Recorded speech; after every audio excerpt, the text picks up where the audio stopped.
Well, howdy campers. So last year, there was a bit of a rift between when I came out with the diagnostic of dissociative identity disorder, aka multiple personalities, and many of you were like really welcoming and open arms and like in terms of accepting the information that I was presenting in terms of why I believed that this was the case, why my doctor believed this was the case, why my psychologist diagnosed me with this being the case.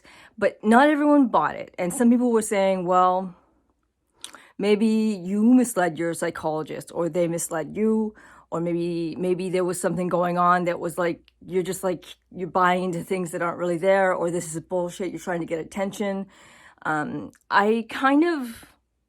That hurt, to be honest, especially because it came from people who had been watching for quite a while, and if it hadn't have, then that wouldn't have really smarted so much. But I kind of found something interesting the last few days, and then like one interesting thing led to another, and then I thought, well, what if there's more of this stuff out there? And so I kind of scoured my own videos, which is a rare thing for me. I dissociate a lot looking at my videos, so I don't often tend to watch them. I had thought of this one video about hypnagogic hallucinations that I'd made, and I was like, what were these hallucinations that I'd seen again? So I kind of watched it to kind of remember, and then I was just like, whoa, that's interesting.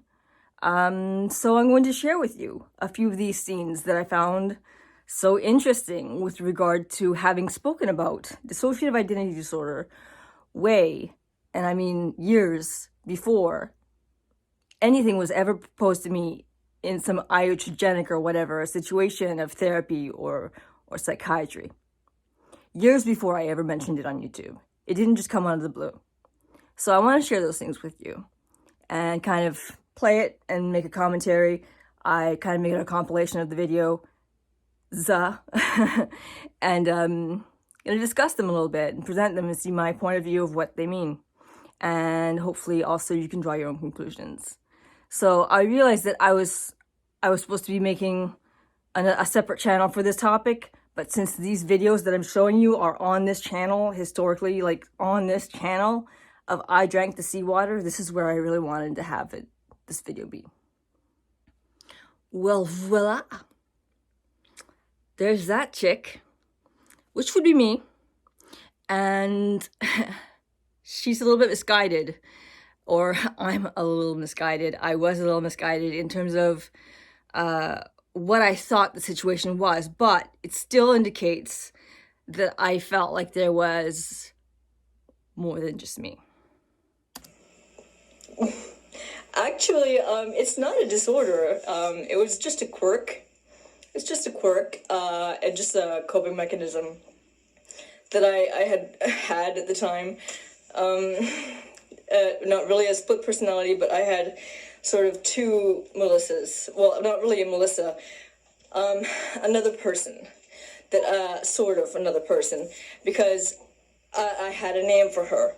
And she was the girl that looked back at me when I was in the mirror. And I would literally aloud talk to her when no one was around. Like literally aloud, I would talk to her. And I would run out like a scared little 2-year-old. And, go grab the dryer and sit on the... So at this point, I'm talking about running out from a post-traumatic event in my room, running out like a 2-year-old, feeling like I'm running out like childlike. So not only do I feel like there's an alternate someone else within me that isn't Melissa, I feel like there's a childlike someone in me that is running out like a 2-year-old, which I didn't expressly exclaim, but I didn't realize that at the time that that's what that could have been. So at this point, it's speculation looking back, but I do remember sitting against the dryer like a 2-year-old child afraid of the dark. Floor and then I would actually talk to SB. Hi. So I started this video the other day. This is later, very dissociated. So I will pay attention to the things that I say, the way that I say them, as if I'm saying them about like from someone else's perspective within me. And I looked totally stoned, so I kind of had to ditch the footage because I was too, like, well, depersonalized or something. Like, I felt like I didn't exist, and I still kind of feel that way, but I don't feel it as intensely. I'm trying to kind of, like, ground myself. I don't know how to make this stop. I don't know how to make myself feel like I'm alive. I try to keep repeating to myself, you know, Melissa, your feet are on the ground, and you can feel yourself walking. Like, you can feel the shoes under your feet in the ground. You can feel your hear shoes yourself on the talking, ground. although you're always wondering. I'm always wondering why. What's the point exactly? But I'm trying to, like, push myself. Okay, say the next word and the next word and the next word, and it seems like a real challenge sometimes because I don't feel like I should, right? Like, the words feel like they're not mine, like they're coming from someone else's mouth, and I don't understand how that's... Basically, instead of rather saying I hear the OCD... Sounded like it came from someone else's mouth. Couldn't identify with my own voice. It was like someone else was saying the words. That's more than than simply depersonalization. Depersonalization is feeling disconnected with yourself, but it isn't feeling disconnected with your identity. So we have more than depersonalization happening in the video that we just watched. And I'm going to try and not judge her because she's got the worst makeup on right now. I don't know what her choices were, but let's watch this one. Talking to me, it's more like I feel the OCD talking to me, like, in a way, like, not at all a voice, more like another consciousness, kind of like how with eating disorders, some people call their eating disorders ED, because it's ED, eating disorder. But it's kind of the same concept in the sense, because it's just kind of like two frames of consciousness, my own and the eating disorder thoughts, or the OCD thoughts, that are kind of so strong that it's kind of like almost like a second consciousness, and it's not something you want to do. Like, I don't like 3 and 7. I don't want to live by 3 and 7 and be afraid to go through a door marked 8.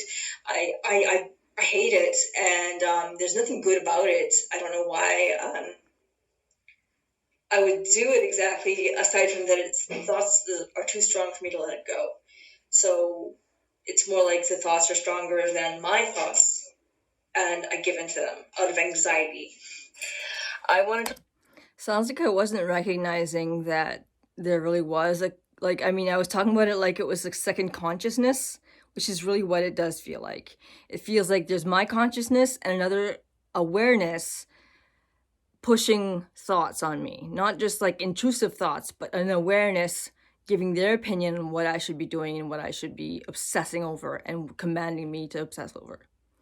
Like, it's a different consciousness, and which is a little bit further step than saying my eating disorder ED or my OCD told me to do it. It's like, well, if it feels like a second consciousness, then maybe there's something else going on. And here I'm talking about hypnagogic hallucinations, but from my perspective, looking back on it, I really think that it was post-traumatic stress or actually hearing others. Talk about hypnagogic hallucinations, or hypnagogia. I think I'm pronouncing that right. Basically, hallucinations that happen when you're falling asleep or when you're waking up. You're not sleeping, you're not completely awake, you're drowsy, kind of thing. Once, well, actually several times, I was falling asleep and I heard my name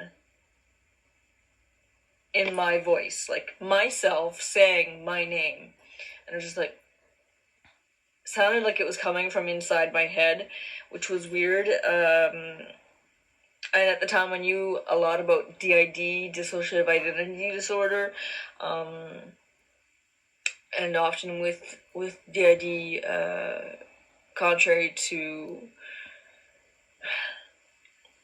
schizophrenia, where you hear the voices outside your head, with DID you hear them inside your head, because the personalities or alters or what have you are inside your head. So I thought, and I was abused as a child, so I thought, is it possible that I have like alters or something. That was my thought. Like I didn't know what to think because it was really weird to have just heard myself say my name. I really did hear it, and that occurred several times, not the same night, but like several times over a period. And I would hear myself say my name when I was drowsy. I knew I wasn't sleeping.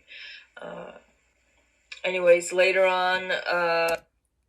So I think that it is possible to hear hypnagogic voices where you hear your name, but in my case, I think that, especially considering what we're about to hear a little bit further into this particular video, is that I may well have been hearing my alter speaking, because still now I can hear them speaking in things way more complicated than that.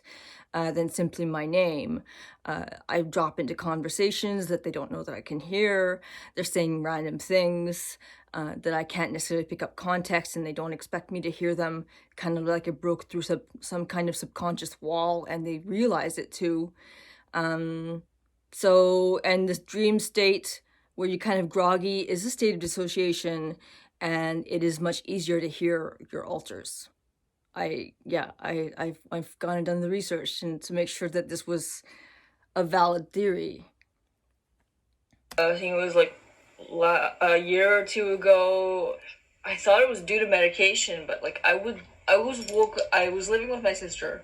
I woke up, and I heard her calling for me, and she sounded like she was really like freaked out and that it was urgent. And so I got up right away and I ran to see her, and I'm like, oh my goodness, what's going on? Only to find that she was in the dark in her bed sleeping soundly, and I was confused. And then I said, and I woke her up and I said, Juanita, like, did you say something? And she's kind of like, what? No. And then I kind of like just stopped and realized, did I hear that? Like, was it a hallucination? And I thought it has to be, because she's clearly asleep. She didn't call for me. So I heard. Okay, so from my perspective, I mean, I think that what hypnagogic hallucinations are technically not usually hearing someone scream for you out of emergency.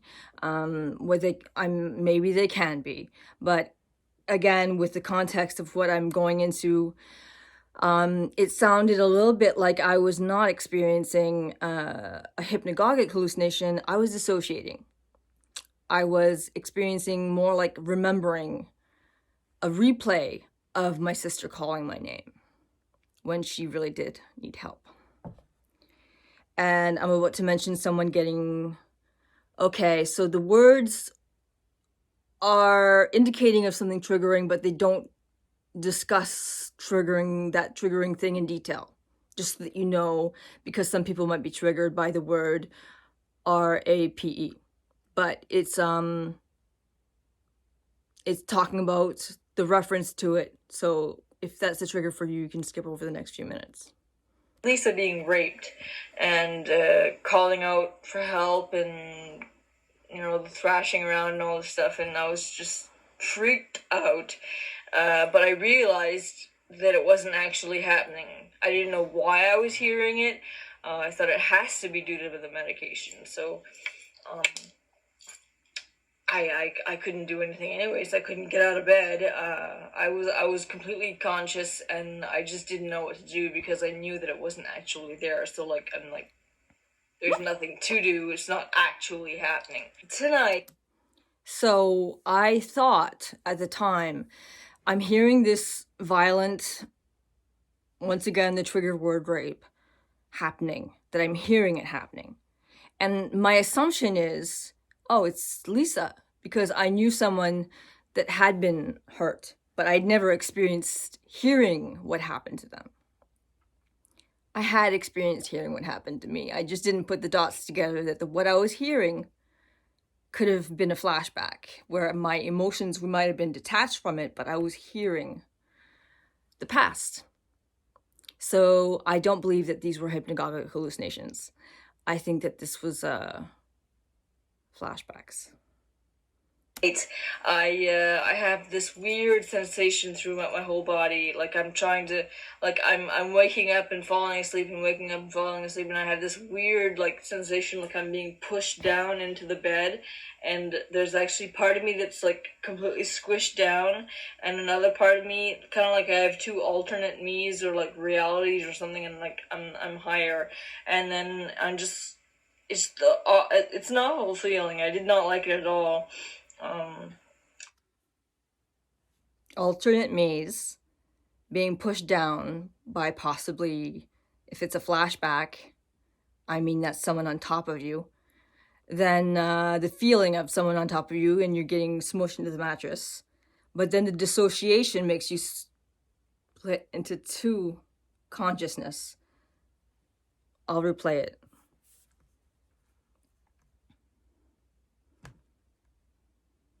Weird like sensation like I'm being pushed down into the bed, and there's actually part of me that's like completely squished down, and another part of me kind of like I have two alternate me's or like realities or something, and like I'm higher, and then I'm just it's an awful feeling. I did not like it at all.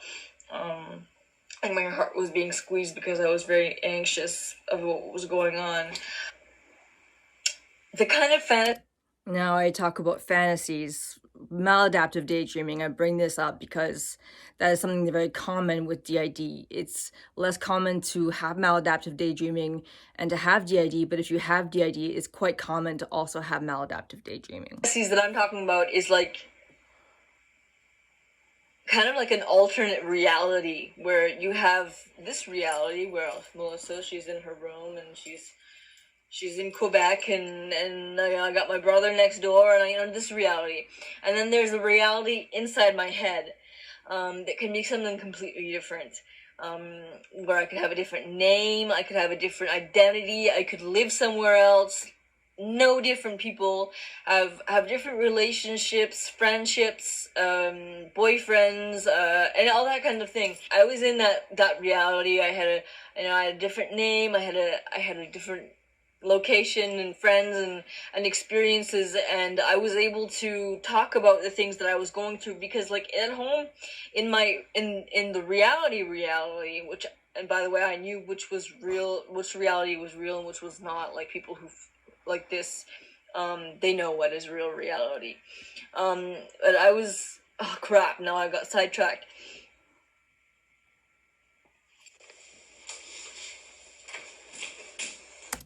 My first mini movie, self-harm is my roommate, self-injury is my roommate, where I played the personification of self-harm.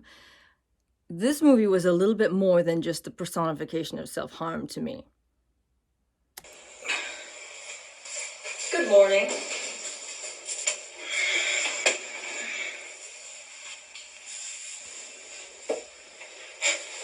You're disgusting. You don't deserve to live. You don't deserve anything. Okay, So that conversation is exactly the kind of thing that really would happen, and it wasn't some kind of just saying, okay, here's some personification of self-harm and the way that I could play it out and demonstrate it. That's really what would happen in the mirror. And I don't think that it was actually reversed.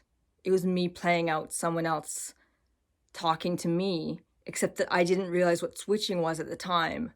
So I didn't know I was technically someone else at the time, or someone else was taking control and talking to me in the mirror and saying disgusting things.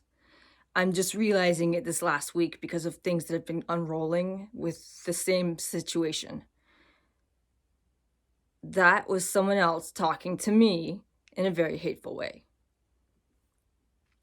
Here we're moving on to the cognitive mind fire, where facts were facts and they couldn't be defaced. I have too much happening that is effectively not happening,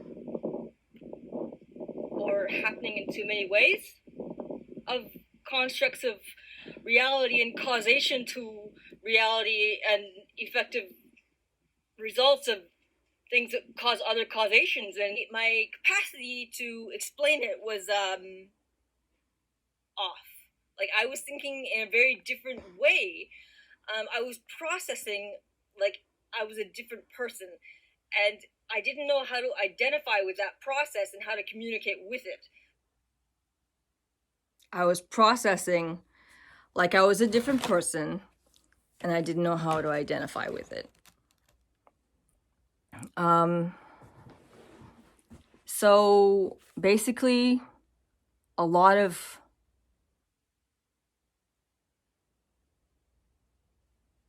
not knowing what was going on, because I didn't really realize, and I didn't put 2 and 2 together, and I didn't just not put 2 and 2 together, I didn't put 2 and 4 and 6 and 7 and millions, and not millions maybe, but a whole lot of numbers. I didn't put them together. I didn't figure it out, despite the fact that the indications were there. I was talking about not recognizing, feeling like someone else was talking when I was talking, and not knowing how to be the one to talk.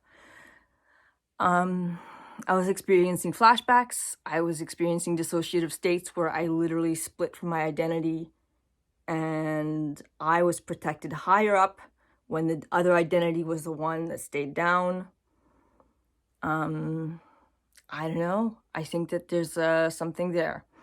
And while I recognize that for some people that's just not going to be proof, because nothing's proof, I wanted to bring it to your attention in case you found that interesting, in case you'd be like, hey, it's been there all along. Maybe it's just interesting and it doesn't have to be proof to you because you already support me. But we have a channel under the bag system. I can list it in the description, the bag system YouTube, where we talk as a system. And mostly